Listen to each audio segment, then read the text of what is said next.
Moi, j'ai l'impression que la variable sécuritaire, c'est un peu, tu vois, la cerise sur le gâteau. C'est, en fait, vous C'est me le taxez. supplément. Vous me taxez comme un dingo, et en plus, je suis même pas safe. Mm. C'est qu'à la limite, vous me taxez pas, et c'est un peu la foire. Bah, je comprends, je paye que dalle, je vais quand même pas me plaindre. Mais si je paye comme un dingo des impôts et que j'ai pas le service public en face, là, il y a une rupture du contrat. Parce que le contrat, c'est, écoute, je vais payer beaucoup d'impôts et en face, j'ai des super écoles pour mes gamins et les gamins des autres. J'ai des super hôpitaux pour ma famille et les familles des autres.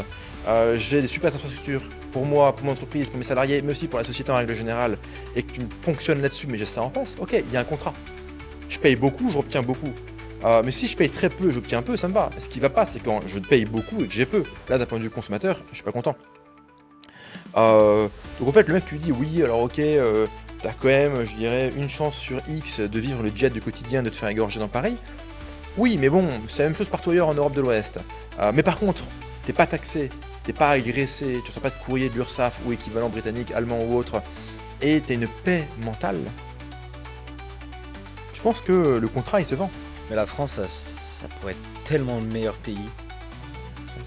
C'est quand même assez fou, hein. Parce que l'autre jour, on en parlait encore. La bouffe est exceptionnelle. Enfin, c'est un Mec, musée. mec, La France est un musée. tu mets une flat tax, tu dis écoutez les mecs, c'est simple, C'est 10%. c'est 10%. 10% de tout, on compte pas les cuillères, il n'y a pas des tiroirs sous tiroirs, conditions sous conditions. Si on ponctionne 10%, tout est revenu cumulé, machin.